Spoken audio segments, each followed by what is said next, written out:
Good evening, everyone. Tonight, we venture deep into the Appalachian Mountains, a place where the trees grow so thick that sunlight barely touches the forest floor, where fog clings to the hollows like something living, and where the old families still speak in hushed tones about things that walk on two legs but aren't quite human anymore. These are mountains with memory.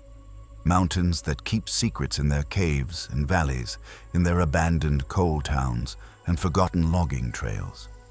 The stories you're about to hear come from park rangers, hunters, search and rescue volunteers, and those who simply made the mistake of wandering too far from the marked paths. They come from incident reports that were filed and then quietly buried, from testimonies given in shaking voices, from people who moved away and never looked back.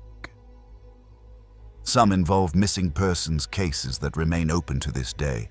Others involve encounters that defy any rational explanation. These are not campfire tales. These are accounts of something deeply wrong, living in the remote corners of Appalachia. Something that watches from the ridgelines.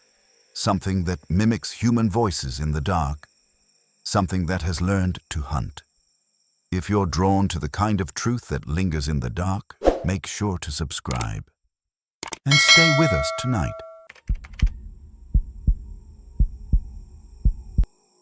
The footprints were wrong from the beginning. Bare feet, but the toes were too long, the spacing too wide, and they circled our tent exactly 7 times before disappearing back into the laurel thicket without a single broken branch to mark the exit. I was standing there in the early morning light, my coffee going cold in my hand, staring at those prints in the soft mud around our campsite, trying to make sense of the perfect, deliberate circle. My heart was already pounding, even though I didn't want to admit why. The prints were fresh. They'd been made while we slept. My name is Lucas Brennan. I'm 34, and I'd been working as a wilderness guide in the Cherokee National Forest for 6 years when this happened. I'd taken people on dozens of multi-day treks through some of the most remote sections of the Appalachian backcountry, and I'd always prided myself on being rational, prepared, unshakable. I believed that every strange noise had an explanation. Every mysterious occurrence came down to wildlife or weather or human error. I don't believe that anymore. I was out there that October with my girlfriend at the time, Rebecca Tso. She was 29, a biology teacher from Knoxville, and she'd been wanting to do a proper deep woods camping trip for months. She was smart, outdoorsy, and fearless in ways that made me feel like I had to match her energy. We'd hiked 8 miles into the backcountry, far past the designated camping zones, into an area I knew well, or thought I did. The plan was 4 days, just the 2 of us, in a part of the forest where you could go days without seeing another soul. The first day had been perfect. We'd set up camp in a small clearing near a creek, cooked over the fire, watched the stars come out between the branches. The forest was alive with the usual sounds: owls, the rustle of raccoons, the distant call of a barred owl doing its eerie "who cooks for you" routine. Normal, familiar. But sometime in the deepest part of the night, I woke to a sound I couldn't place. A soft shuffling, like something moving through leaves but deliberate, rhythmic, circling. I lay there in my sleeping bag, listening, telling myself it was a deer. But deer don't move like that. They startle and bolt, or they graze and wander. This was something pacing. I didn't wake Rebecca. I just listened until the sound faded, and eventually I drifted back to sleep, convincing myself I'd dreamed it. Then I saw the prints.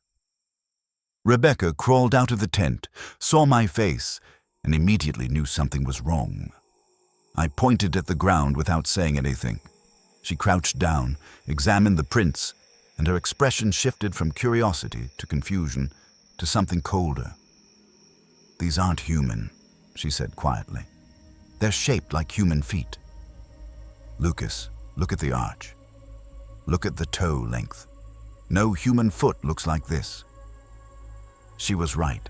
The prints were elongated, almost prehensile, with toes that seemed to grip the earth. And the stride length was wrong too. Too long for walking, too short for running. Something in between. Could it be a bear? I offered, knowing how stupid that sounded. Rebecca just looked at me. We spent the next 20 minutes searching the perimeter of our camp, looking for any sign of what had made those tracks. But the prints simply stopped at the edge of the laurel thicket, as if whatever it was had either vanished or climbed straight up into the canopy. There were no broken branches, no disturbed leaves. Nothing. "We should pack up," Rebecca said. "I don't like this." I wanted to agree. Every instinct I had was screaming at me to get out of there, but pride, stupidity, maybe both, made me shake my head. It's 8 miles back to the trailhead.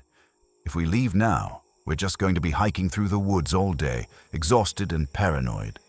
Let's stay until tonight, keep a big fire going, and leave first thing in the morning.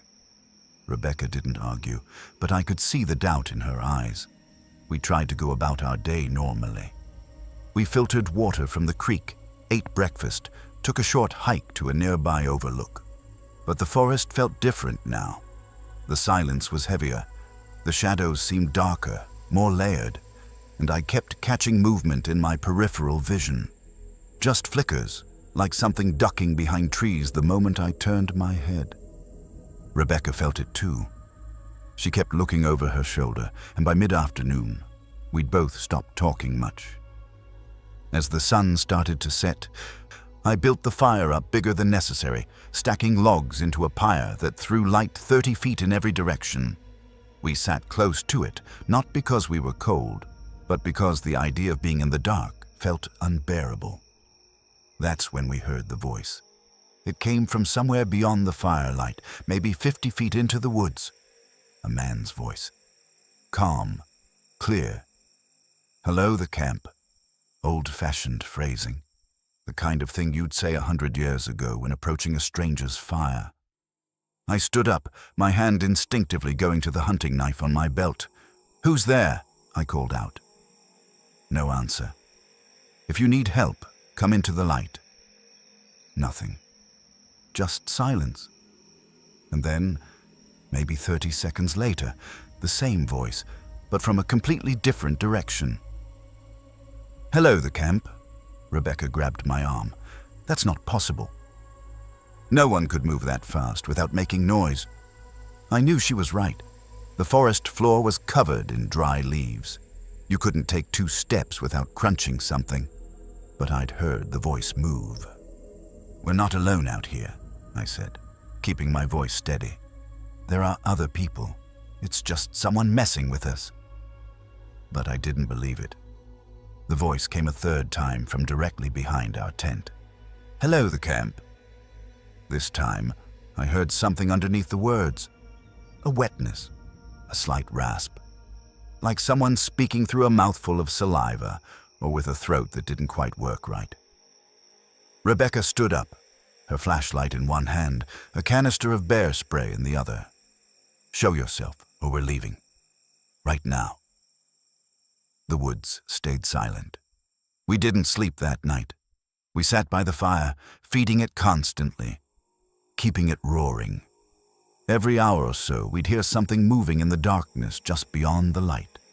Footsteps, branches snapping, and twice we heard what sounded like laughter. High-pitched, almost childlike, but wrong.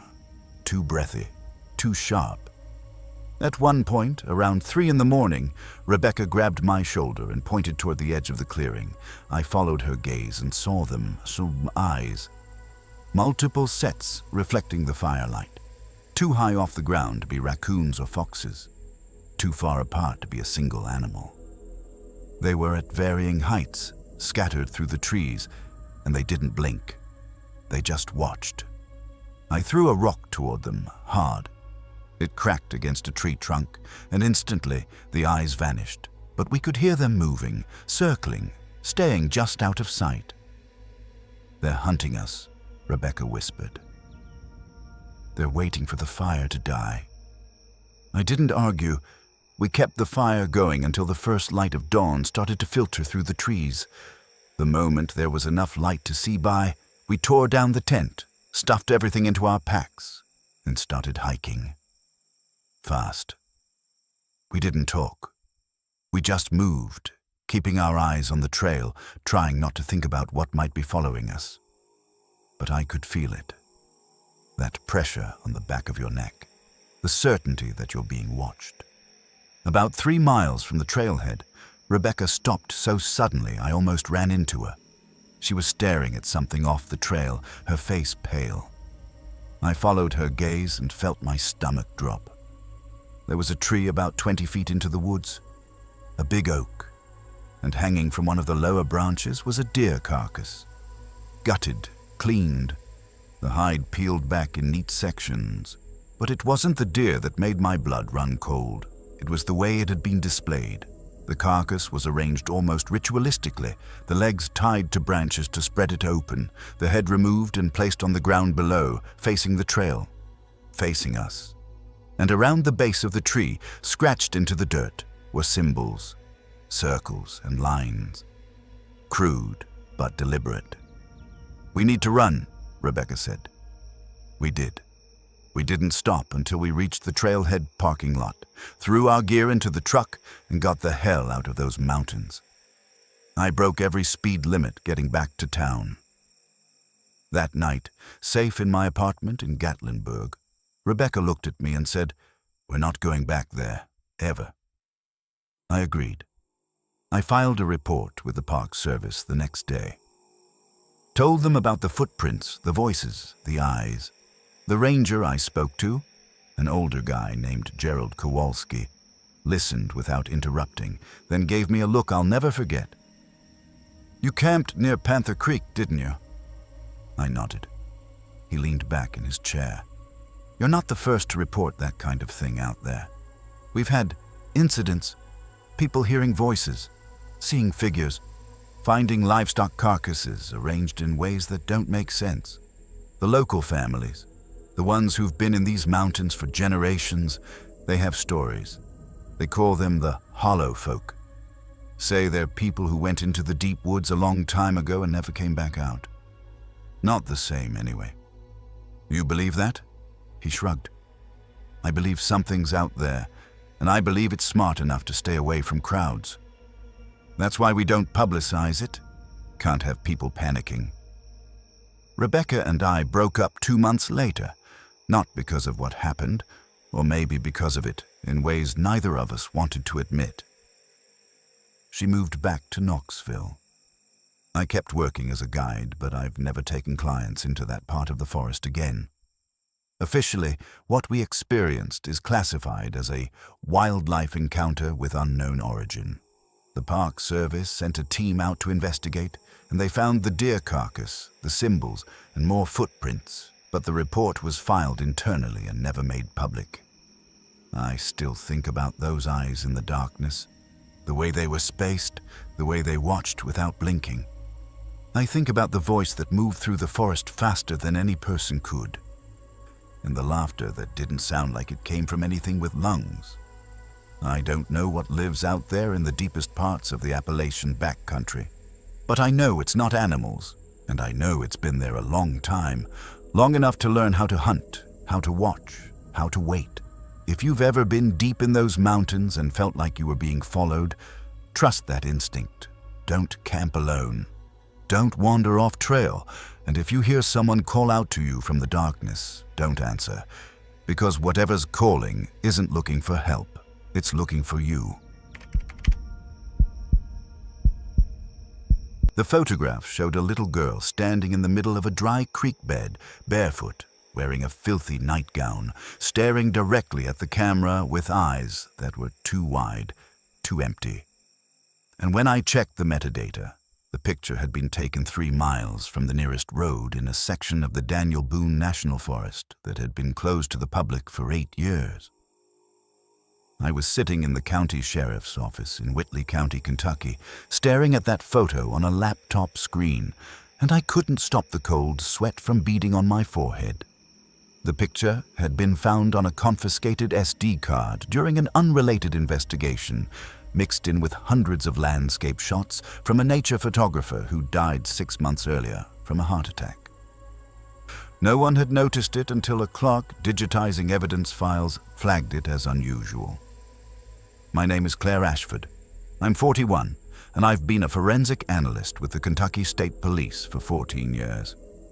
My job is to examine evidence, identify patterns, and provide investigative support for major cases. I deal with facts, data, timelines. I don't spook easily. But this photograph made my hands shake. The girl looked about 7 or 8 years old. Her hair was matted and filthy, hanging in clumps around her face. Her skin was smudged with dirt, her arms and legs covered in scratches and bruises. But it was her expression that disturbed me most. She wasn't smiling, she wasn't crying. She was just staring, empty, like someone had scooped out everything behind her eyes and left only a hollow shell. The timestamp on the photo read October 14th, 2019, nearly 5 years ago. I ran the image through every database we had. Missing children, unidentified remains, cold cases, nothing. No match, no record of any child matching her description ever being reported missing in Kentucky or any surrounding state during that time period. Then I cross-referenced the GPS coordinates embedded in the metadata with Park Service records, and that's when I started to realize how wrong this was. The photo had been taken in an area called the Red River Gorge Back Country, specifically in a restricted zone that had been closed since 2011 after a series of disturbing incidents. Hikers reported hearing children's voices echoing through the canyons at night. A trail maintenance crew found crude shelters made from branches and animal hides hidden in the caves. And in 2010, a ranger discovered the remains of a campsite that included shredded tents, scattered supplies, and dried blood on the rocks. But no bodies were ever found. After that, the Park Service quietly fenced off the area, stopped maintaining the trails, and rerouted all official paths to avoid the region. It was still technically public land, but you had to be either very determined or very lost to end up there. So who was this girl? And what was she doing alone, 3 miles into a restricted wilderness area, dressed in nothing but a nightgown? I brought the photo to my supervisor, Lieutenant Marcus Gray, a 30-year veteran of the state police who'd seen just about everything. He studied the image for a long time. His jaw tight, then closed the laptop. "Run it through NCMEC again," he said, referring to the National Center for Missing and Exploited Children. "Expand the date range. Go back 10 years. I did. Still nothing. "What about the photographer?" I asked. "Could he have staged this?" Gray shook his head. "Daniel Pruitt, 68 years old, retired school teacher, no criminal record. He spent his retirement hiking and taking nature photos. His family says he was a gentleman, wouldn't hurt a fly. Died of a heart attack in his home. No signs of foul play. But this photo, I know." Gray opened a locked file cabinet and pulled out a thin folder. He hesitated, then slid it across the desk to me. "This doesn't leave this office," he said. Inside the folder were incident reports, handwritten notes, and several black and white photographs dating back to the 1970s. The reports detailed encounters with feral individuals in the Red River Gorge area, people, mostly children and teenagers, living in the caves and forests, avoiding contact, exhibiting animalistic behavior. Some of the reports included grainy photos of figures darting between trees, always out of focus, always too far away to identify clearly. One report, dated 1983, described a young girl, approximately 9 years old, found by hunters near a creek bed. She was naked, covered in mud, and when they approached her, she ran on all fours into the underbrush, making sounds like a wounded animal. Attempts to track her failed. She was never found. Another report from 1996 detailed a family camping trip that ended in terror when their youngest daughter, 6 years old, wandered away from the campsite and vanished. A search party spent 2 weeks combing the area. They found her nightgown torn and bloody, draped over a rock near a cave entrance, but no body, no trace of the girl. Until 3 months later, when a park ranger saw her, or someone who looked like her, crouched on a ridgeline at dawn, watching him. When he called out, she fled into the forest so quickly he couldn't follow. The family insisted it was their daughter. The Park Service classified it as a possible sighting, unconfirmed. The case was never solved. I looked up at Gray. You think this is the same thing? I think something lives in those mountains that we don't understand. I think people have been disappearing in that area for decades, and some of them don't stay disappeared. They change. That's not possible. Then explain the photo. I couldn't. Gray assigned me to quietly investigate. No official case file, no publicity, just me, digging through old records, interviewing retired rangers, and trying to make sense of something that shouldn't exist. I started with the photographer's family. His daughter, a woman named Sarah Pruitt Donovan, let me into her father's house, which had been sitting mostly untouched since his death. I went through his photography archives, looking for anything connected to that photo. What I found was unsettling. Among his thousands of images, there were at least a dozen photos of figures in the distance, blurry, half hidden by trees or shadows, but clearly humanoid.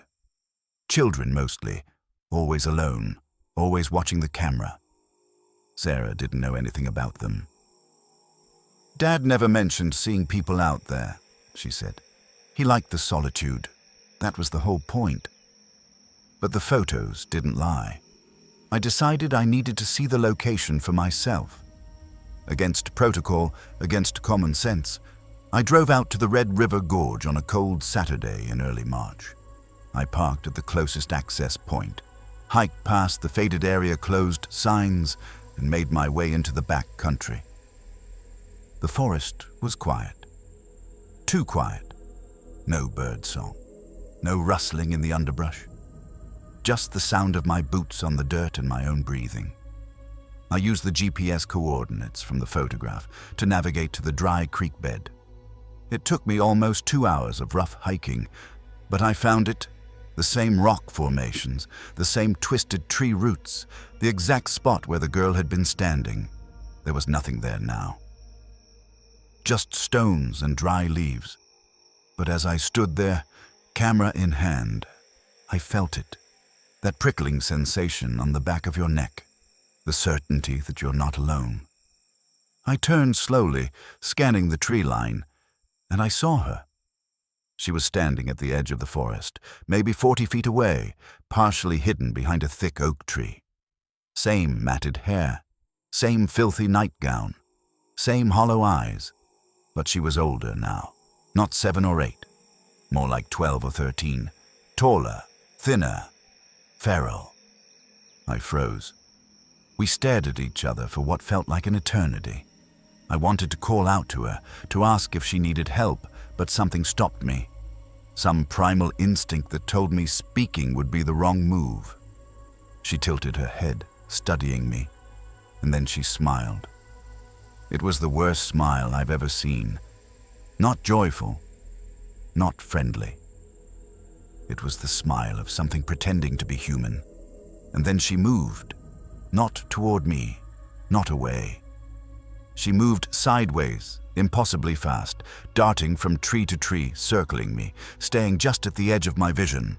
I spun, trying to keep her in sight, but she was too quick. Every time I turned, she was somewhere else, closer, always closer. I pulled out my service weapon, hands shaking. "Stop! Identify yourself!" She stopped.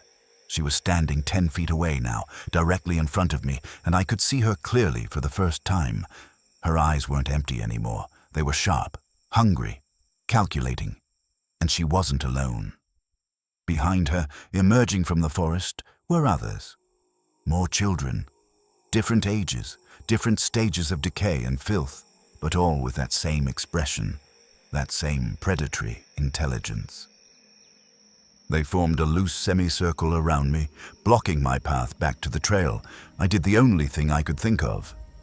I fired a shot into the air. The sound echoed through the canyon like a thunderclap, and instantly they scattered, vanishing into the underbrush so quickly and silently it was as if they'd never been there at all. I ran. I didn't look back. I just ran, crashing through the forest, branches tearing at my clothes, until I reached my car and locked myself inside. I sat there for 20 minutes, shaking, before I could even turn the key in the ignition. I filed a report the next day, detailing everything I'd seen. Gray read it, then locked it in his file cabinet. "This doesn't go further," he said. "You understand why?" I did. If word got out that there were feral children living in the national forest, hunting in packs, the panic would be unmanageable. The questions would be worse. Where did they come from? How many are there? Why hasn't anyone stopped them? Because no one can. Officially, the photograph is classified as evidence of unknown origin, and the case remains open but inactive. The Red River Gorge restricted area is still closed. The Park Service doesn't talk about why, but I know. There are children in those mountains who aren't children anymore. There's something else. Something that was human once, maybe, but adapted, survived, became part of the wilderness in ways that we were never meant to. I don't go hiking anymore. I don't camp. And I've never gone back to that part of Kentucky. If you ever see a child alone in the deep woods, far from any trail, any campsite, any sign of civilization, don't approach them. Don't try to help. Just leave. Because they're not lost. They're home. The whistling started on the third night, a slow, deliberate melody that seemed to come from everywhere and nowhere at once, echoing through the valley below our cabin. And when I looked out the window, I saw a figure standing on the ridgeline, silhouetted against the moonlight, completely motionless except for the faint rise and fall of its shoulders as it breathed. I was standing in the dark living room of a rented cabin in the hills outside Blairsville, Georgia, in the southern Appalachians, staring at that shape on the ridge, my mouth dry, my heart pounding so hard I could hear it in my ears. The whistling hadn't stopped. It was the same 6-note tune over and over, patient and precise, like someone teaching a song to a child. My name is Henry Oakes. I'm 56 years old, and I'd been a structural engineer for 32 years before I retired early and moved up to these mountains. I'd spent my entire career building bridges, analyzing stress points, solving problems with math and logic. I believed in what could be measured, tested, proven. The world made sense to me. Clean blueprints, predictable outcomes, that all ended on Silas Ridge. I'd rented the cabin for 6 months as a kind of trial run before committing to buying property in the area. It was remote. No neighbors within 2 miles. Accessible only by a rough gravel road that turned to mud when it rained. The cabin was old but solid, perched on a hillside with a view of the ridge across the valley. The real estate agent told me it had been in the same family for generations, but they'd stopped using it after the old man who built it died in the late 90s. It had been rented out sporadically ever since. She didn't mention why it sat empty so often. The first 2 weeks were perfect. I spent my days hiking, reading, working on a book I'd been meaning to write for years. The nights were quiet, peaceful. The only sounds were crickets, the occasional hoot of an owl, and the wind moving through the pines. Then, on the 3rd week, I started noticing small things. My firewood pile, which I'd stacked neatly against the side of the cabin, was disturbed. Logs had been moved, rearranged into a different configuration, still stacked, but in a pattern I hadn't made. I assumed it was an animal, maybe a bear looking for grubs, but bears don't stack firewood. Then I found the stones. Someone had arranged a line of smooth river stones across the front porch, evenly spaced, leading from the steps to the door. 11 stones, perfectly aligned. I picked them up and tossed them into the woods, irritated. Kids, I thought. Local teenagers messing with the out-of-towner. The next morning, the stones were back. Same number, same configuration. Except this time, they continued past the door, across the porch, and down the other side of the steps, forming a complete line that stretched 20 feet, as if someone was marking a path. I called the property owner, a woman named Judith Carver, and asked if anyone else had access to the cabin. She hesitated before answering. "No one should be up there but you," she said carefully. "But have you noticed anything else?" "Like what?" Another pause. "Have you heard whistling?" The way she said it made my skin crawl. "No. Should I have?" "Just, if you do, don't answer it, and don't go outside after dark." She hung up before I could ask what the hell that meant. That night, I heard it for the first time. It started around 10 p.m., faint and distant, coming from somewhere up on the ridge. A slow 6-note melody repeated over and over. At first, I thought it was a bird, maybe some kind of nightjar or whip poor will. But the tune was too structured, too deliberate. It sounded human. I stood on the porch, listening, trying to pinpoint the direction. The melody echoed strangely, bouncing off the valley walls, making it impossible to tell exactly where it was coming from. But it was definitely up on the ridge. I went back inside and locked the door, feeling stupid for being unnerved. It was just someone hiking, a camper, a hunter signaling to a buddy. But the whistling didn't stop.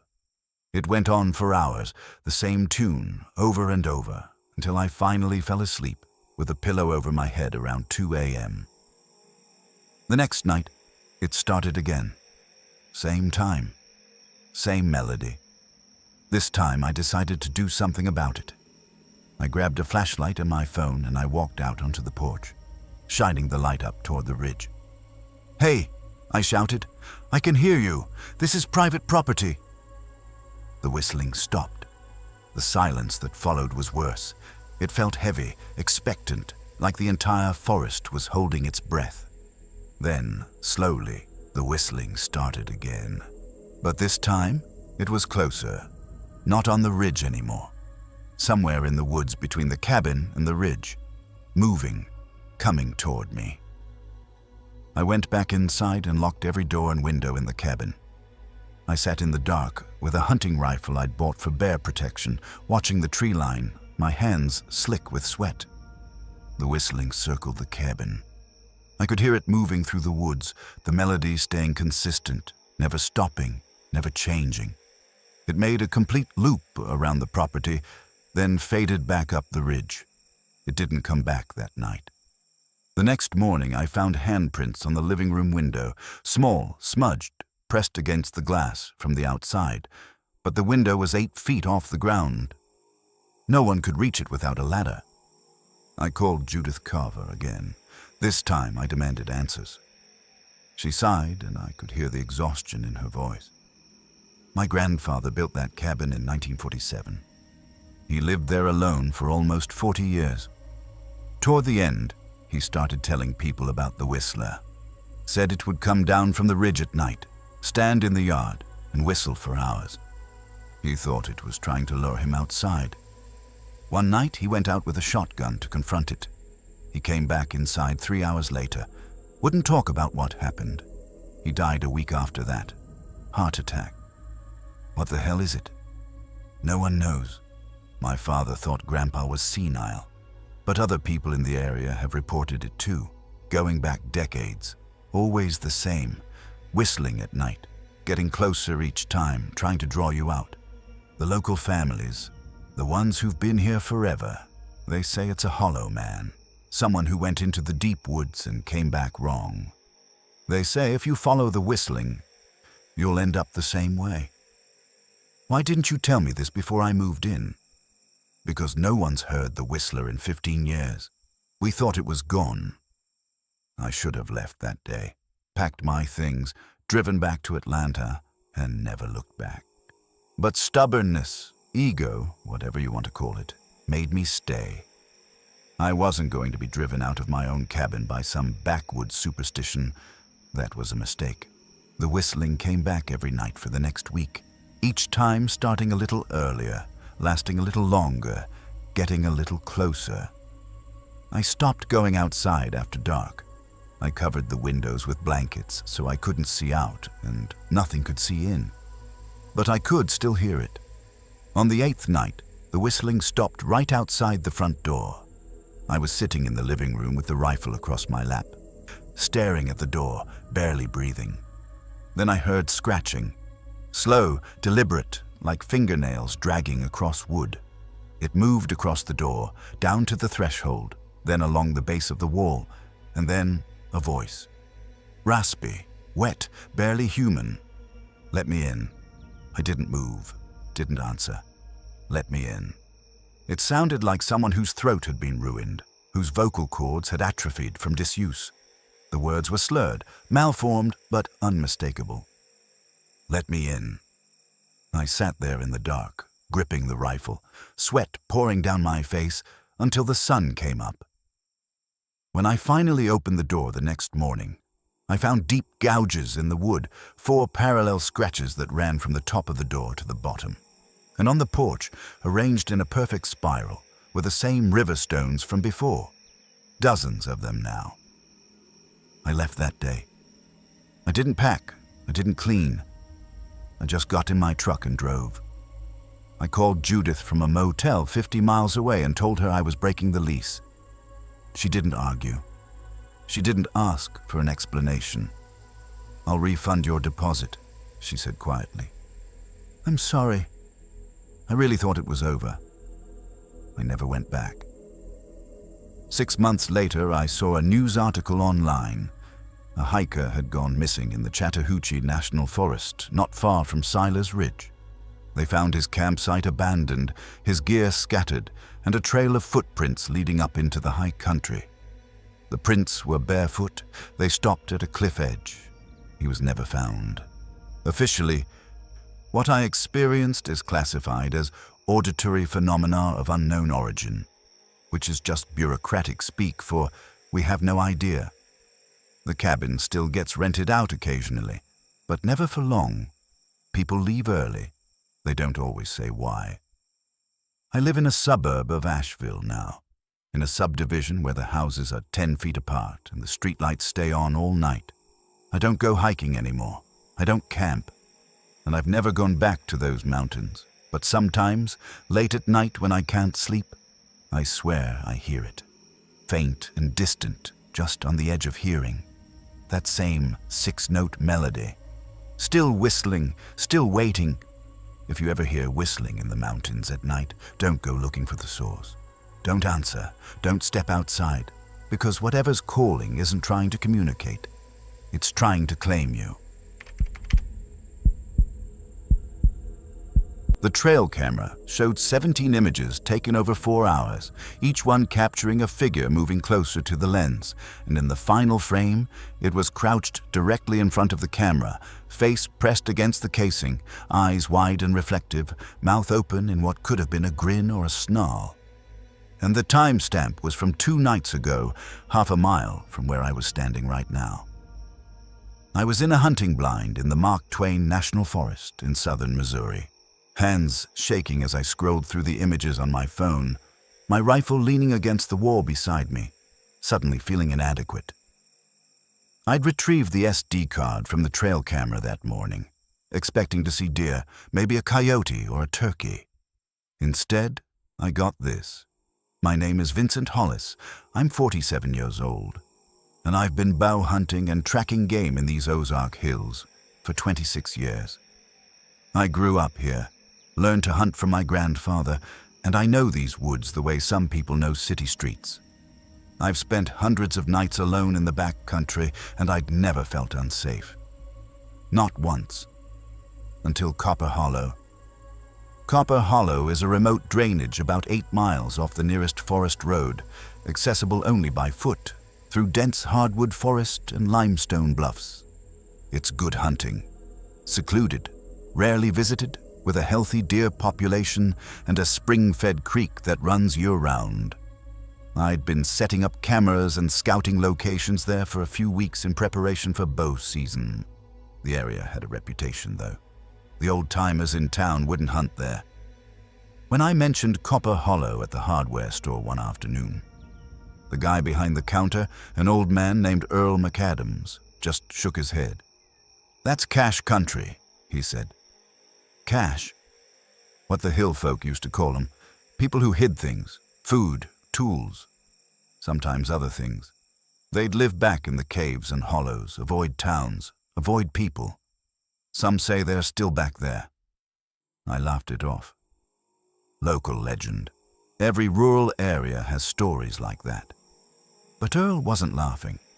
You find anything strange out there, you leave it alone. Don't take it, don't touch it, and don't camp overnight. I thanked him and left, thinking he was just trying to spook the outsider. But I should have listened. The first strange thing I found was the arrangement.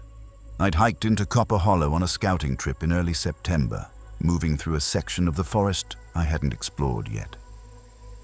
I came across a small clearing, maybe 30 feet across, and in the center was a pile of objects: antlers, bones, feathers, rusted cans, pieces of rope, all stacked in a cairn-like structure about 4 feet high. It looked deliberate, ritualistic almost. I took pictures but didn't touch it. Something about the arrangement felt wrong, like I was looking at something I wasn't supposed to see. I moved on. The second strange thing was the shelter. About a quarter mile from the clearing, tucked into a limestone overhang, I found what looked like a primitive lean-to made from branches, bark, and animal hides. It was old, but not ancient. Some of the materials were still relatively fresh. Inside, there were more objects: a rusted knife, a tin cup, a coil of wire, and something that made my blood run cold. A child's shoe. Small, rotted, caked in dried mud. I backed away slowly and didn't return to that area. But I'd already set up 3 trail cameras in the hollow, and I wasn't about to abandon expensive equipment because of some weird finds. So I went back a week later to check the cameras. 2 of them were gone. Just missing. The straps had been cut, and the cameras had been removed. No animal could do that. The 3rd camera was still there, strapped to a tree overlooking a game trail, but it had been moved. It was now facing a different direction, aimed at the clearing where I'd found the cairn. I checked the SD card, and that's when I saw the images. The first few photos were normal. Deer passing through, a raccoon sniffing around. Then, around midnight, the motion sensor triggered. A figure entered the frame. Humanoid, but wrong. Too thin. Too long in the limbs. It was naked, smeared with mud or dirt, moving in a crouched, loping gait. In the next image, it was closer to the camera. Then closer. By the 10th image, it was standing upright, staring directly at the lens. The face was gaunt, hollow-cheeked, eyes sunken but reflective in the camera's infrared flash. The mouth was open, lips pulled back, teeth bared, hair long and matted. And then the final image. It was crouched right in front of the camera, face pressed against the plastic casing, eyes wide, mouth stretched impossibly open. I dropped the SD card. I stood there in the hunting blind, trying to rationalize what I'd seen. Photoshop, a hoax, someone messing with me. But the camera had been in a remote area, the images were time-stamped, and the figure in the photos didn't move like a person. It moved like something that had forgotten how to be human. I should have left, but I needed to retrieve the other cameras, the ones that had been taken. Expensive equipment, stupid reasoning, I know. I hiked to the area where I'd set up the second camera. Near the overhang with the shelter, the camera was gone. But I found something else. a cache. Hidden under a pile of rocks and branches just off the trail was a collection of items: backpacks, water bottles, a pair of hiking boots, a flashlight, a wallet, all weathered, all old, but not ancient. I opened the wallet. Inside was a driver's license. Nathan Priest, age 24, last known address in Springfield, Missouri. I pulled out my phone and searched the name. He'd gone missing 3 years ago, vanished while hiking in the Mark Twain National Forest. Never found. I felt sick. I started backing away, and that's when I heard it. A voice, distant, echoing through the hollow. "Leave it." I froze. The voice was raspy, strained, like someone who hadn't spoken in years. "Leave it." I turned slowly, scanning the tree line. Nothing. Just shadows and dense underbrush. Then I saw movement. A figure, crouched on a limestone ledge about 50 feet above me, partially hidden by foliage. It was watching me. I ran. I didn't stop to grab the camera, didn't stop to look back. I just crashed through the forest, branches tearing at my clothes, until I reached my truck on the forest road and locked myself inside. I drove straight to the county sheriff's office and reported everything. The cache, the photos, the missing person's wallet. They took my statement, retrieved the wallet, and sent a search team into Copper Hollow. They found the cache. They found the shelter. They found more items belonging to missing hikers and campers, some dating back over a decade, but they didn't find anyone living there. The investigation concluded that someone had been using the area as a collection site, possibly a transient or someone living off-grid. But no suspects were ever identified, and no arrests were made. Officially, Nathan Priest's case remains open, classified as a missing person. His body was never recovered. But I know what I saw in those photos, and I know what I heard in the hollow. There are people in those hills who aren't people anymore. They've been there so long, hidden so deep, that they've become part of the wilderness. They collect things, they watch, they wait, and sometimes they take. I haven't been back to Copper Hollow. I won't, and I've stopped hunting alone in the deep back country.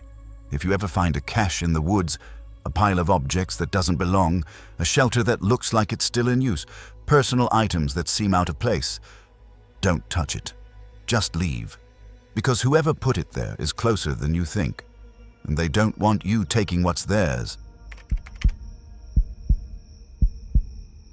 The singing started 3 days after we entered the cave system, a low, harmonic chant echoing from somewhere deep in the limestone passages, and when we followed the sound, we found a chamber filled with wooden crosses driven into the floor, each one carved with names and dates going back over 100 years.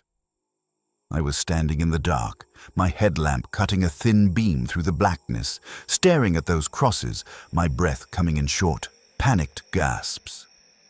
The singing hadn't stopped. It was all around us now, resonating through the stone, vibrating in my chest. My name is Angela Mendez. I'm 32 years old, and I was working as a cave biologist for the U.S. Geological Survey when this happened. My job was to study subterranean ecosystems, mapping cave systems, cataloging species, analyzing water sources. I'd spent years underground in some of the most remote and dangerous cave networks in the country, and I'd never been afraid of the dark. Not until Shelton's Cave.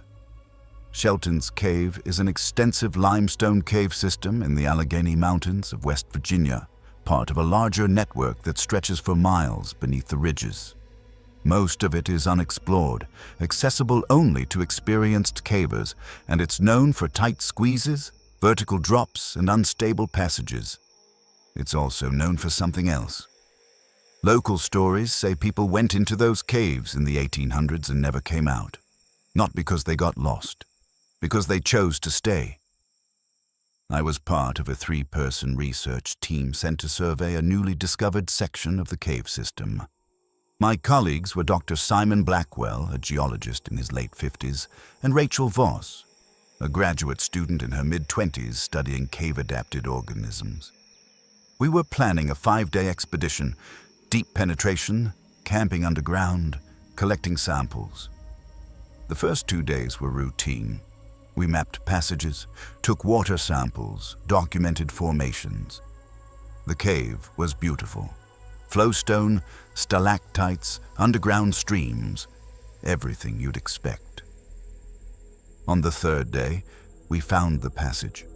It was a narrow crawl, barely wide enough to fit through, hidden behind a collapse that we'd initially thought was a dead end. But Rachel noticed airflow coming from a gap in the rocks, and when we moved some of the debris, we found an opening. We squeezed through, one at a time, and emerged into a passage we weren't expecting. Wide, tall, clearly modified. The walls were too smooth, too regular. Someone had worked this passage. Expanded it. "This isn't natural," Simon said, running his hand along the wall. "Someone carved this out." We followed the passage for nearly half a mile, descending gradually until we entered a large chamber, and that's when we saw them. The crosses. There were dozens of them driven into the cave floor, each one made from rough-hewn wood, about 3 feet tall. They were arranged in rows, like a graveyard, and each one had a name and a date carved into the cross piece. The oldest date we could make out was 1847. The most recent was 2003. "What the hell is this?" Rachel whispered. Simon crouched down, examining one of the crosses. Some kind of memorial, or a burial site. But there were no bodies. Just the crosses. And then we heard the singing. It started faint, distant, like it was coming from deep within the earth. A low, rhythmic chant, multiple voices harmonizing. No words, just a sustained, droning melody. We froze, listening. "Is someone else down here?" Rachel asked. Simon shook his head slowly. "There's no other team scheduled. We're the only ones with permits." The singing grew louder. I felt a cold knot forming in my stomach. "We need to go back." But Simon was already moving toward the sound, his curiosity overriding his caution. "We have to document this. This could be significant." Rachel and I exchanged a look, but we followed him. The passage continued beyond the chamber, sloping downward, narrowing. The singing echoed louder now, reverberating off the walls, making it impossible to tell how far away the source was. We descended for another 20 minutes, crawling through tight sections, squeezing through fissures, until we reached another chamber, this one massive, cathedral-like, with a ceiling that disappeared into darkness beyond the reach of our headlamps. And in the center of the chamber was a structure. It looked like a crude altar, built from stacked stones and pieces of rotted wood. On top of it were objects, candles burned down to stubs, rusted metal cups, pieces of fabric, bones. And surrounding the altar, carved into the cave floor, were symbols, circles, spirals, lines radiating outward like a sunburst. The singing was coming from somewhere beyond the altar, from a passage we couldn't see. "This is a religious site," Simon said, his voice hushed. "Some kind of underground church." "Who would build a church in a cave?" Rachel asked. "Separatists, religious groups fleeing persecution. It happened in Appalachia in the 1800s. Some communities went underground, literally. But the most recent date on those crosses was 2003, I said. That's not the 1800s. Simone didn't answer. The singing stopped. The silence that followed was absolute, oppressive. No dripping water, no air movement, just the sound of our breathing. And then, from the darkness beyond the altar, we heard footsteps. Slow, deliberate, bare feet on stone. I turned to run, but Simon grabbed my arm. "Wait!" A figure emerged from the passage. It was a man, or what was left of one. Emaciated, bent, naked except for a filthy cloth wrapped around his waist. His skin was pale, almost translucent, his eyes sunken and milky. His hair and beard were long, matted, hanging to his chest. He moved with a shuffling gait, head tilted as if listening to something we couldn't hear. Behind him, more figures emerged. Men, women, children, all in the same condition, pale, gaunt, silent. They formed a loose semicircle around us, blocking the way we'd come. "We don't mean any harm," Simon said, his voice shaking. "We're just researchers. We're leaving." The man in front tilted his head further, studying us. Then he opened his mouth, and the singing started again. Not from him, but from all of them, in perfect unison. It wasn't a language I recognized. It wasn't even a melody I could follow. It was something older, something primal, and it filled the chamber until I thought my skull would split. Rachel screamed and ran. She made it maybe 10 feet before they moved. Not running, not chasing, just flowing forward, surrounding her, pulling her down. Simon and I bolted in the opposite direction, back toward the passage we'd come from. I could hear Rachel screaming behind us, and then the screaming stopped. We crawled, climbed, squeezed through the tight sections, moving as fast as we could, our headlamps bouncing wildly. I didn't look back. I couldn't. We reached the chamber with the crosses, then the modified passage, then the crawl. We shoved ourselves through the gap, scraping skin, tearing clothes, and collapsed on the other side. We didn't stop moving until we reached the entrance of the cave, 6 hours later.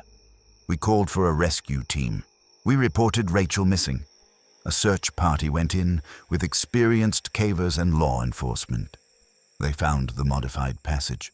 They found the chamber with the crosses. They found the altar.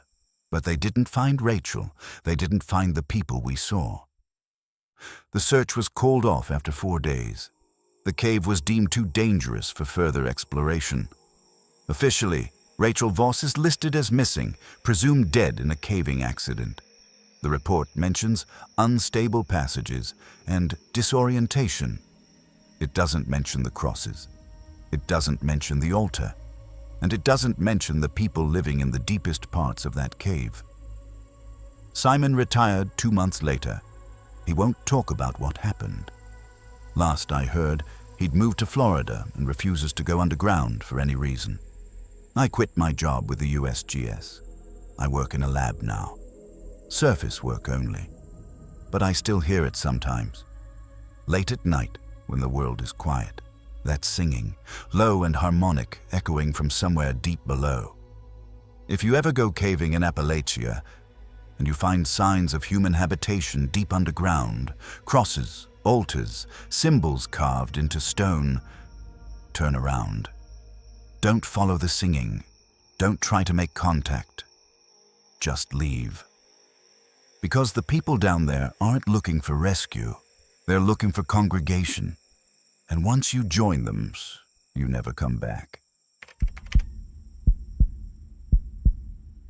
The footprints appeared in the snow outside our back door every morning for 6 days straight, bare feet with elongated toes, and on the 7th morning there were 2 sets. 1 adult, 1 child, and they led from the tree line to the kitchen window, where someone had pressed their face against the glass, hard enough to leave a greasy smudge and the imprint of a nose and mouth. I was standing in my kitchen in rural Fayette County, Pennsylvania, staring at that smudge on the window, my coffee cup frozen halfway to my lips, my heart hammering against my ribs. My wife was still asleep upstairs. My daughter was in her room, playing. Neither of them knew yet. My name is Thomas Ridley. I'm 38 years old, and I work as a forestry technician for the Pennsylvania Department of Conservation and Natural Resources. I spend most of my time surveying timber, marking trails, and managing controlled burns. It's outdoor work, solitary, and I've always loved it. I bought a house on the edge of state forest land 3 years ago, 5 acres, mostly wooded, private, peaceful. Or it was until we brought something back with us. It started in late November. I'd been working on a survey project in the Laurel Highlands, deep in the woods near the Yoyogeni River, marking old-growth trees for preservation. It was cold, overcast, the kind of weather where the forest feels empty and dead. I was finishing up for the day, packing my gear, when I found the den. It was tucked into a hillside, hidden beneath a tangle of roots and deadfall. At first, I thought it was an animal burrow. Bear, maybe, or coyote. But when I crouched down to look closer, I saw that it had been modified. The entrance had been widened, reinforced with stacked stones. Inside, I could see fabric, plastic sheeting, and what looked like old blankets. Someone was living there. I should have reported it. Homeless encampments aren't uncommon in state forests, and there are protocols for handling them safely. But something about the den felt wrong. The way it was hidden, the way it smelled, not like body odor or waste, but something sharper, more organic. Like decay. I took a few photos and left. That night I mentioned it to my wife, Carla. She's a nurse, practical, grounded. She told me to report it and move on. So I did. I filed a report with my supervisor, included the GPS coordinates, and forgot about it. 2 days later, the first snowfall hit. Just a few inches. Enough to blanket the ground and make everything look clean and quiet. That's when the footprints started. I noticed them the first morning when I went out to start my truck. A single line of bare footprints in the snow, leading from the woods behind our property, across the yard, up to the back door, then back into the woods. They were strange. The feet were too long, the toes splayed wide, and the stride was uneven. Sometimes a normal walking pace, sometimes stretched out like whoever made them had been running or leaping. I followed them to the tree line, but they disappeared into the underbrush, and I didn't feel like tracking them further. Probably just some kid, I told Carla over breakfast. Messing around. But she looked uneasy. What kid walks barefoot in the snow? I didn't have an answer. The prints came back the next morning. Same pattern. From the woods, across the yard, to the back door, then back. This time I called the local police. A deputy came out, looked at the prints, took a few photos, and told me it was probably a transient passing through. He said he'd increase patrols in the area. The prints came back the next morning anyway. On the 4th morning, my daughter saw them. She's 6 years old. Her name is Emma, and she came running into the kitchen while I was making breakfast. "Daddy, someone was in the yard last night." I knelt down. "What do you mean, honey?" "I saw them from my window. They were standing by the tree looking at the house." Carla and I exchanged a look. "What did they look like?" I asked carefully. Emma frowned, thinking. "Skinny, like really skinny. And they didn't have a coat. Was it a man or a woman?" "I don't know. It was dark, but they were really tall." I went to Emma's bedroom and looked out the window. Her room faces the backyard, with a clear view of the tree line. The footprints were there, just like she said, leading to a spot directly below her window. Whoever it was had been standing there, watching the house. I called the deputy again. This time, he came out with a K9 unit. The dog tracked the scent from the backyard into the woods, but lost it after about half a mile. They found no sign of a camp, no evidence of anyone living nearby. "Could be someone passing through," the deputy said again, though he sounded less convinced this time. "Keep your doors locked. Call us if you see anyone." That night, I set up a motion sensor light in the backyard and installed a cheap security camera aimed at the back door. At 2:47 a.m., the light triggered. I woke to Carla shaking my shoulder. "Thomas, the light's on." I grabbed my phone and pulled up the camera feed. The backyard was empty, but the light was on, casting harsh white light across the snow, and there, at the edge of the illuminated area, just barely visible, was a figure. Tall, thin, naked or close to it, standing perfectly still, facing the house. I watched for 30 seconds. It didn't move. Then slowly it turned and walked back into the woods, moving with a strange loping gait. I didn't sleep the rest of the night. The next morning, there were 2 sets of prints, one adult, one child. They came from the woods, crossed the yard together, and stopped at the kitchen window, the same window where Carla and I have breakfast every morning. The glass was smudged. Someone had pressed their face against it, leaving a greasy residue in the clear outline of a nose, mouth, and the curve of a forehead. Carla saw it and went pale. "We're leaving," she said. "Today. We're going to my mother's." I didn't argue. We packed bags, loaded Emma into the car, and drove to Carla's mother's house in Pittsburgh. We stayed there for 2 weeks, and every night I checked the security camera feed from my phone. The figure came back every night, sometimes alone, sometimes with the smaller one. They would stand in the yard, facing the house, sometimes for hours. Once, I watched the smaller figure climb onto the roof of the garden shed and sit there, motionless, until dawn. I contacted my supervisor and explained the situation. He sent a team out to search the area around my property and the den I'd found weeks earlier. They found the den empty, abandoned. But inside, they found something that made my skin crawl. Photographs, dozens of them. Polaroids and printed digital photos tacked to the dirt walls. Pictures of houses, families, people going about their daily lives, unaware they were being watched. And in the center of the collection was a photo of my house, taken from the tree line. You could see Carla in the kitchen window, making dinner. The investigation concluded that someone had been stalking multiple properties in the area, likely a transient with mental health issues. But no suspect was ever identified. Officially, the case is still open. We didn't move back to the house. We couldn't. I sold it 6 months later at a loss. The new owners lasted 4 months before they listed it again. I heard through a former neighbor that they'd seen footprints too, and figures in the yard at night. The house has been empty for over a year now. I don't work in the field anymore. I took a desk job. I don't go into the woods, because I know what I saw, and I know that whatever was living in that den didn't just leave.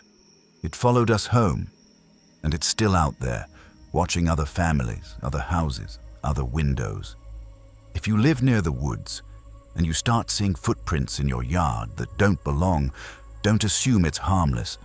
Don't wait to see who's making them. Just leave. Because some things, once they've found you, don't stop watching. They just wait for you to let your guard down. The recording lasted 4 minutes and 18 seconds, and it captured 3 distinct voices, a man, a woman, and a child, speaking in overlapping whispers that seemed to be coming from the walls of an abandoned church in a holler that had been empty for 60 years. I was sitting in my office at the Appalachian Folklore Society in Morgantown, West Virginia, headphones on, listening to that recording for the 5th time, and every time I heard the child's voice say, "We're still here," my hands started to shake. My name is Dr. Evelyn Cross. I'm 53 years old, and I've been a cultural anthropologist specializing in Appalachian oral history and folklore for 28 years. I've spent my career documenting stories, superstitions, and traditions that are disappearing as the old families die out and the young people move away. I've heard thousands of stories about haints, witches, and things that live in the mountains. I always treated them as stories, until I heard that recording. It was brought to me by a man named Joel Tipton, a local historian in his 70s who'd spent decades exploring abandoned settlements in the West Virginia highlands. He was frail, soft-spoken, and visibly shaken when he walked into my office that gray afternoon in March. "I need you to listen to this," he said, handing me a small digital recorder. "And then I need you to tell me I'm not losing my mind." He'd been documenting an abandoned community called Painter's Holler, a remote valley in Pocahontas County that had been home to a small Pentecostal congregation in the early 1900s. The community had dissolved in the 1950s after a series of deaths: a flu outbreak, a mine collapse, a fire that killed 6 people in a single night. The survivors moved away, and the holler was reclaimed by the forest. Joel had been there dozens of times over the years, photographing the ruins, recording oral histories from descendants, but on his most recent trip, something had changed. "The church is still standing," he said. "Barely. The roof's half gone, the walls are collapsing, but the interior is intact enough to walk through."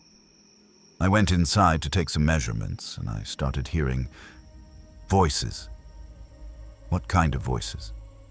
Whispering, like people talking in the next room, but there was no one there. I thought it was wind or my imagination, so I set up the recorder and left it running while I worked. When I listened back, he trailed off, his face pale. "Just listen." I did. The recording started with ambient noise, wind, birds, the creak of old wood. Then faintly, I heard it, a man's voice, low and rasping. "She's not coming back." A woman's voice, higher, strained. "We have to wait." A child's voice, soft and sing-song. "We're still here." The voices overlapped, repeating fragments of sentences, never quite forming a full conversation. They faded in and out, like a radio signal drifting between stations. And then, at the 3-minute mark, all 3 voices spoke in unison. "Don't leave us." The recording ended. I sat there for a long time, trying to process what I'd heard. Joel was watching me, waiting. "Could it be audio bleed?" I asked. "Radio interference? A digital artifact?" He shook his head. "I checked. There are no radio signals in that area. No cell towers. I had the file analyzed by a sound engineer. It's clean. Those voices are real." "Real doesn't mean paranormal. It could be..." "Then explain how a child's voice is speaking in a church that's been empty for 60 years. I couldn't. Against my better judgment, I agreed to go with him. I needed to hear it for myself, in context, in the place where it was recorded. We drove out to Pocahontas County 2 days later, a 3-hour trip through increasingly remote back roads, until we reached a dirt track that ended at the edge of the holler. From there, we hiked. The forest was dense, quiet, and oppressive. The trees seemed to close in around us, blocking out the sky. The trail was overgrown, barely visible, and it took us nearly an hour to reach the church. It sat in a small clearing, surrounded by the ruins of a few other structures. Collapsed cabins, a rotted barn, a graveyard with tilted headstones covered in moss. The church itself was small, wooden, with a sagging roof and empty window frames. The door hung open, creaking in the wind. Joel set up his equipment, a digital recorder, a camera, a notebook.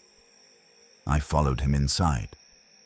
The interior was dim, lit only by the weak afternoon light filtering through the broken roof. The pews were still there, rotted and covered in leaves. The pulpit stood at the front, leaning to one side. The air smelled like mildew and decay. We stood in silence for a few minutes, listening. At first, there was nothing, just the wind and the creak of old wood. Then I heard it, a whisper, faint, coming from somewhere behind the pulpit. I looked at Joel. He'd heard it too. We moved closer, stepping carefully over debris. The whispering grew louder, more distinct. "She's not coming back." A woman's voice, clear as day. I stopped. "Did you hear that?" Joel nodded, his face pale. The whispering continued now from a different direction. "Behind us, to the left, all around. We have to wait. We're still here. Don't leave us." The voices overlapped, layering on top of each other, coming from the walls, the floor, the ceiling. I spun around, trying to pinpoint the source, but it was impossible. The whispers seemed to be emanating from the structure itself. And then I saw them. Figures, translucent, barely visible, like heat shimmers in the air. Standing in the pews. Kneeling at the pulpit. A child sitting in the corner, staring at us. They weren't ghosts in the traditional sense. They were more like impressions, residual images burned into the air. Joel grabbed my arm. "We need to go." But I couldn't move. I was transfixed, staring at the child. She was maybe 7 or 8 years old, wearing a simple dress, her hair in braids. She tilted her head, studying me, and then she smiled. It was the saddest thing I've ever seen. The whispering grew louder, more insistent, until it wasn't whispering anymore. It was shouting, dozens of voices, overlapping, pleading, screaming. "Don't leave us. We're still here. Help us." Joel pulled me toward the door and we ran. We didn't stop until we reached the truck, threw our gear in the back and drove away. We didn't talk on the drive back. What was there to say? I spent the next 2 weeks trying to rationalize what I'd experienced. Mass hallucination. Auditory pareidolia.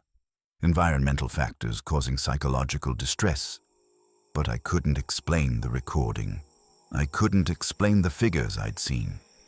I contacted a paranormal research team out of Virginia, and they agreed to investigate the site. They went in with full equipment, EMF detectors, thermal cameras, audio recorders. They documented the same phenomena. Voices, figures, the overwhelming sensation of being watched. But when they tried to leave, they found all 4 tires on their vehicle slashed. They hiked out and didn't go back. The church in Painter's Holler is still standing. The holler is still empty, and the voices are still there. Officially, the site is considered a historical ruin, protected but not maintained. There are no signs, no markers. You'd have to know where to look to find it. I've never gone back. Joel died 8 months later. Heart attack. His family found the recorder in his belongings and asked me what to do with it. I told them to destroy it. I don't know if they did. But sometimes, late at night, I still hear them. Not in recordings. In my head. We're still here. If you ever explore abandoned places in Appalachia, and you hear voices where there shouldn't be any, don't try to communicate. Don't try to help. Just leave. Because some places don't let go, and the people who stayed behind are still waiting, still whispering, still hoping someone will hear. The park ranger found her standing at the edge of Tallulah Gorge in northern Georgia, barefoot, in a torn dress, her face turned toward the sky, and when he called out to her, she didn't respond.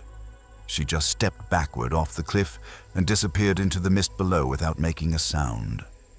The ranger, a man named Philip Sawyer, radioed for help immediately, his voice shaking, convinced he'd just witnessed a suicide. A rescue team was dispatched, ropes and harnesses deployed, and they descended into the gorge expecting to recover a body. They found nothing. No body. No blood. No sign anyone had fallen at all.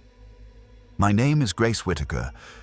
I'm 45 years old, and I was the chief investigator for the Georgia Bureau of Investigation's North Georgia Field Office when this case landed on my desk. I'd been with the GBI for 19 years, worked hundreds of cases, homicides, missing persons, cold cases. I prided myself on being thorough, rational, evidence-based. I didn't believe in mysteries. Every case had a solution, even if we didn't always find it. This case changed that. The incident occurred on a Sunday morning in late April. Philip Sawyer had been patrolling the Rim Trail, a popular hiking path that follows the edge of Tallulah Gorge, when he spotted the woman. She was standing about 30 feet from the main trail, in an area that's fenced off because of the sheer drop. He'd assumed she was a hiker who'd climbed over the fence for a photo. Dangerous, but not uncommon. He called out to her, told her to step back. She didn't respond. She didn't even turn around. He started moving toward her, and that's when she stepped off the edge. No hesitation, no jump. Just a single step backward, and she was gone. The gorge at that point is nearly 700 feet deep, with vertical rock walls and a river at the bottom. Falling from that height is unsurvivable, but when the rescue team reached the bottom, they found nothing. No body in the water, no impact site on the rocks, no clothing, no belongings, no evidence anyone had fallen. Sawyer was adamant about what he'd seen. He described the woman in detail, mid-30s, pale skin, long dark hair, wearing a white dress that looked old-fashioned, almost Victorian, barefoot, face turned upward as if she was looking at the sky or listening to something. We reviewed the security footage from the visitor center and trailhead cameras. We found no one matching that description entering the park that day. We searched the area for 3 days. Divers went into the river. Climbers rappelled down the walls. Cadaver dogs were brought in. Nothing. I interviewed Sawyer personally. He was shaken but coherent, and his account never wavered. He knew what he'd seen. She wasn't lost, he said. She wasn't scared. She just stepped off, like it was the most natural thing in the world. Did she say anything? I asked. He hesitated. Not words, but I heard something, like singing. Real faint. I thought it was coming from the gorge, echoing up from the water. But now I think it was coming from her. Singing what? I don't know. It didn't sound like English. I filed the report as an unsubstantiated incident, and the case was shelved. No body, no crime. But I couldn't let it go. I started digging into the history of Tallulah Gorge, looking for similar incidents, and what I found was disturbing. There were reports going back over 100 years of people vanishing near the gorge. Not just falling, vanishing. In 1912, a woman disappeared while hiking with her husband. He turned his back for a moment, and when he looked again, she was gone. Her body was never found. In 1957, a teenage girl went missing during a family picnic. Witnesses said they saw her walking toward the gorge edge. Then she simply wasn't there anymore. In 1983, a man reported seeing a woman in a white dress standing at the rim. He called to her, and she stepped off the edge. Rescue teams found nothing. The pattern was consistent. Always a woman, always wearing white or light-colored clothing, always barefoot, always vanishing without a trace. Local families, the ones who'd lived in the area for generations, had a name for her: the Gorge Bride. I tracked down an elderly woman named Ida Carnes, whose family had lived near Tallulah Falls since the 1800s. She was 91, living in a nursing home in Clarksville, and when I mentioned the Gorge Bride, her expression darkened. "You saw her," she said. Not a question. Someone did. Ida nodded slowly. She's been there as long as anyone can remember. The Cherokee used to tell stories about her, long before white settlers came. They said the gorge was a sacred place, a doorway. She guards it. Guards it from what? From people going where they shouldn't. Or maybe she's trying to go through herself. No one knows. But if you see her, you don't follow. You don't call out to her. You just leave. What happens if you don't? Ida looked at me for a long time before answering. You disappear too. I thanked her and left, telling myself it was just folklore. But I couldn't shake the feeling that there was something true buried in the story. 2 weeks later, I went to the gorge myself. I hiked the rim trail alone, early in the morning before the park opened to the public. I stood at the spot where Sawyer had seen the woman, looking out over the gorge, listening to the rush of the river far below. And I heard it, singing, faint, distant, but unmistakable. A woman's voice, high and clear, echoing up from the depths.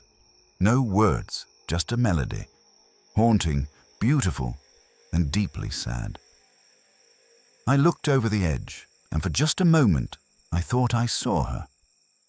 A figure in white, standing on a rock ledge halfway down the gorge wall, impossibly balanced, her face turned upward toward me. I blinked, and she was gone. I left the gorge and didn't go back. Officially, the case remains unsolved.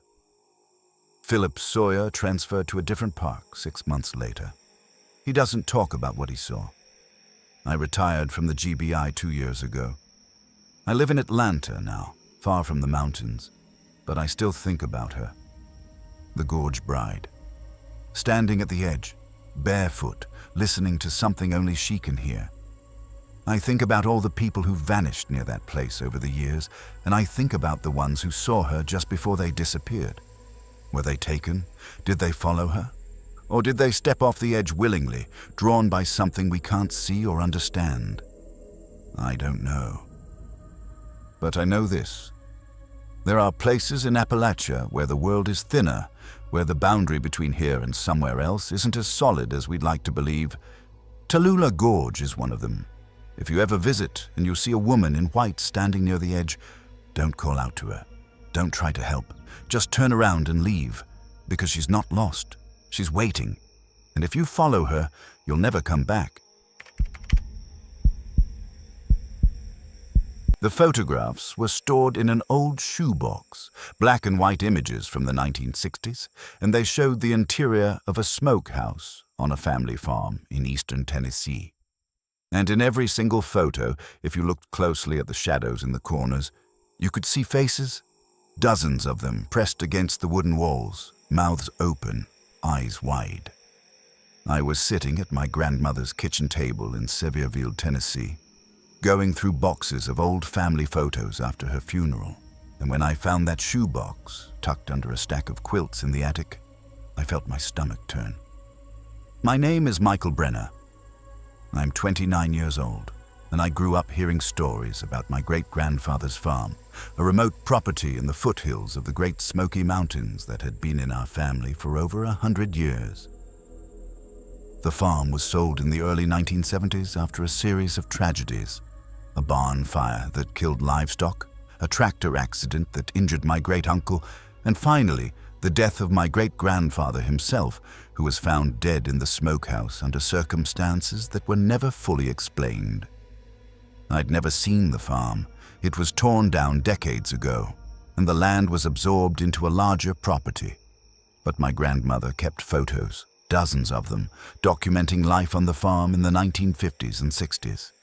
Most of the photos were normal: family gatherings, children playing, livestock in the fields. But the ones in the shoebox were different. They were all interior shots of the smokehouse, a small wooden structure where meat was cured and stored. The photos were dark, grainy, lit only by a single bulb hanging from the ceiling. You could see hooks hanging from the rafters, shelves lined with jars, tools leaning against the walls, and in the shadows, the faces. At first, I thought it was pareidolia, the brain's tendency to see faces in random patterns, but the more I looked, the clearer they became. They weren't patterns. They were actual faces, distinct features, mouths open as if screaming, eyes wide and hollow. There were dozens of them in each photo, layered in the shadows, watching. I flipped through the photos one by one, my hands shaking.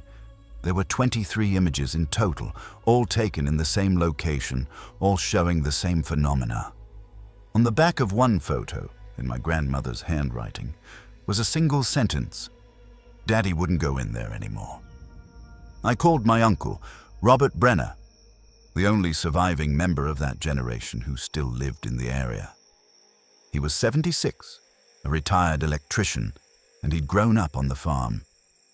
When I told him what I'd found, there was a long silence on the other end of the line. "You should burn those," he said finally. "Why? What is this?" Another pause. "Your great-grandfather didn't like people talking about it. But after he died, the stories came out. That smokehouse.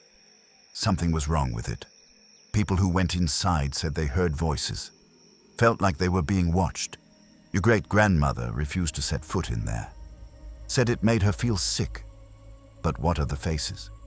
I don't know. Some people said it was cursed. Others said the land was bad, that the smokehouse was built on a spot that shouldn't have been disturbed. The Cherokee used to live in that area, long before we got there. There were stories about burial grounds, sacred places. Daddy didn't believe in that stuff. He was a practical man, but toward the end, he started avoiding the smokehouse. Wouldn't even look at it. How did he die? Robert sighed. They found him inside. Heart attack, the coroner said. But he was standing in the middle of the room, facing the wall like he'd been staring at something. His eyes were open, and his face. He trailed off. What about his face? He looked terrified. I thanked him and hung up, then sat there staring at the photos, trying to decide what to do. I'm not a superstitious person. I believe in science, evidence, rational explanations. But I couldn't explain the faces, and I couldn't shake the feeling that looking at them was a mistake. I decided to do some research. I contacted a local historian, a woman named Dr. Linda Hoffman, who specialized in Appalachian history and folklore. I sent her digital scans of the photos and asked if she could make sense of them. She called me 2 days later. "Where did you get these?" she asked, her voice tense. "They belong to my grandmother." "Why?" "Because this is the third set of photos like this I've seen in the last 10 years. Different locations, different families, but the same phenomenon. Interior shots of old structures, smokehouses, root cellars, barns, with faces in the shadows. What causes it? No one knows. Some people think it's a photographic anomaly, some kind of film defect. Others think it's spiritual. There's a theory that certain places retain impressions of trauma, that if something terrible happened there, it leaves an echo. The faces could be residual images of people who died or suffered in those locations. But my great-grandfather's smokehouse was just used for curing meat. Nothing terrible happened there. That you know of." She was right. I didn't know the full history of that land. I didn't know what had happened there before my family owned it. I started digging. I went to the county records office and pulled property deeds, tax records, old maps. The land had changed hands several times before my great-grandfather bought it in 1923. And then I found something. In 1887, the property had been owned by a man named Josiah Whitlock. According to a brief newspaper article from 1889, Whitlock was arrested and charged with unlawful confinement after neighbors reported hearing screams coming from his property. Authorities found 7 people, 4 adults, 3 children, locked in a smokehouse on Whitlock's land. They'd been held there for weeks, possibly months, in filthy conditions. 2 of the children died shortly after being rescued. Whitlock claimed he was caring for them, that they were sick and needed to be isolated. He was convicted and sentenced to prison, where he died a year later.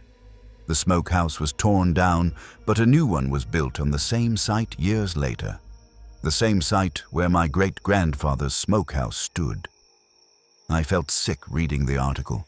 Those faces in the photos. Were they the people who'd been imprisoned there? Were they still there, somehow, trapped in that place? I didn't want to believe it, but I couldn't explain it any other way. I decided to visit the site. The farm had been sold decades ago, but I still had the address. I drove out to the property, which was now part of a larger estate, and asked the current owners for permission to walk the land. They were hesitant at first, but when I explained I was researching my family history, they agreed. The smokehouse was long gone, but I found the spot where it had stood. The foundation stones were still there, hidden under weeds and brush. I stood there for a long time, listening to the wind, feeling the weight of the place. And then I heard it. Whispering. Faint, distant, like voices carried on the wind. I couldn't make out words, but there were multiple voices, overlapping, echoing through the trees. I turned and left. I burned the photos when I got home. I didn't want them in my house. Didn't want to look at those faces anymore. Officially, there's no investigation, no record of what I found. The land is privately owned and no one talks about its history. But I know what was there, and I know those people are still there in some way, still trapped in the place where they suffered. If you ever explore old properties in Appalachia, and you find structures that feel wrong, places that make your skin crawl, places that animals won't go near, don't take photos. Don't look too closely at the shadows. Because sometimes, what you see looking back isn't a trick of the light. It's a memory. And some memories don't fade. The microphone picked up the sound of running feet, fast, frantic, moving through the forest at a speed no human could maintain. And when the biologist played back the recording, he realized the footsteps had been circling his campsite for over 3 hours, and he'd been asleep the entire time. He was a man named Dr. Aaron Milliken, 38 years old, and he'd been conducting nocturnal wildlife surveys in the Jefferson National Forest in southwest Virginia, recording bat calls and other nighttime sounds as part of a biodiversity study. He'd camped alone in remote locations dozens of times, always professional, always methodical, and he'd never felt unsafe until he listened to that recording. I never met Dr. Milliken. He disappeared 2 weeks after filing his initial report with the Forest Service. But I've heard the recording, and I've spent the last 18 months investigating what happened to him. My name is Special Agent David Ortega. I'm 42 years old, and I work for the National Park Service's Investigative Services branch, handling serious incidents in national parks and forests. Assaults, deaths, disappearances. I was assigned to Dr. Milliken's case after his vehicle was found abandoned at a trailhead, his equipment scattered inside, and no sign of him anywhere. He'd been working in a remote section of the Jefferson National Forest near the North Carolina border, an area known for its dense hardwood forests, limestone caves, and rugged terrain. It's also an area with a high number of unexplained disappearances over the years. Hikers, hunters, campers who simply vanished. Dr. Milliken's research files were recovered from his vehicle, including dozens of audio recordings from his field work. I listened to all of them, and most were exactly what you'd expect. Rustling leaves, distant owl calls, the high-frequency chirps of bats. But one recording was different. It was from his final night in the field, October 23rd. The recording started normally. Ambient forest sounds, the crackle of his campfire, the occasional snap of a branch. Dr. Milliken's voice appeared intermittently as he narrated his observations. 21:47 hours. Clear night, temperature 52 degrees, minimal wind, bat activity moderate, no large mammal vocalizations detected. Then, around 2300 hours, the running started.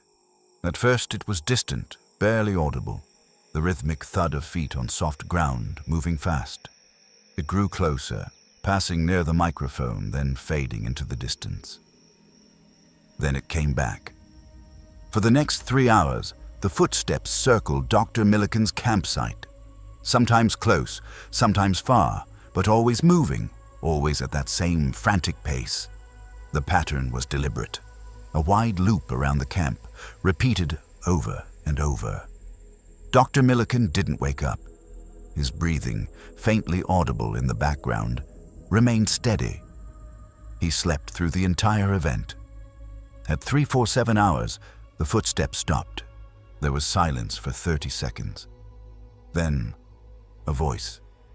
Raspy, strained, speaking in a whisper so close to the microphone it must have been inches away. "Come with us." The recording ended. When Dr. Milliken woke the next morning, he reviewed the recording and immediately packed up. He filed a report with the Forest Service, describing the incident and requesting an escort out of the area. The report was logged, but no action was taken. He was told it was probably an animal or interference from a distant radio signal. He didn't believe that. A week later, he went back. Against protocol, against common sense, he returned to the same area to set up additional recording equipment. He wanted to document whatever had circled his camp. He wanted proof. He was never seen again. His vehicle was found 5 days later. The doors were unlocked, the keys in the ignition. His tent and sleeping bag were still in the back, along with most of his equipment.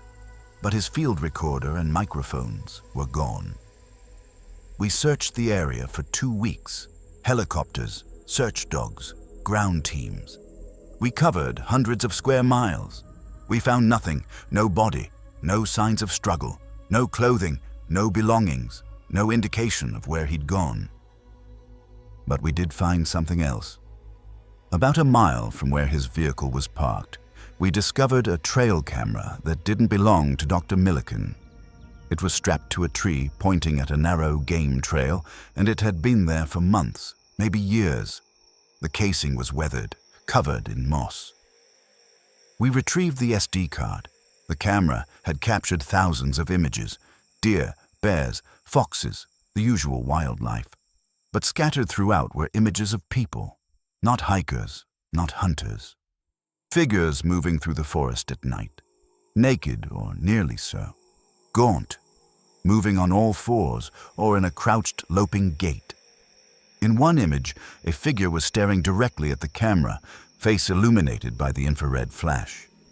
The eyes were wide, reflective. The mouth was open, lips pulled back.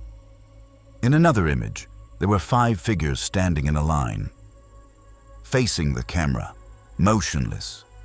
And in the final image, dated 2 days after Dr. Milliken disappeared, there was a figure holding something in its hands, a field recorder. I showed the images to wildlife experts, anthropologists, and forensic analysts. No one could definitively identify what the figures were. Human, possibly, but exhibiting behavior and physical characteristics inconsistent with normal human anatomy.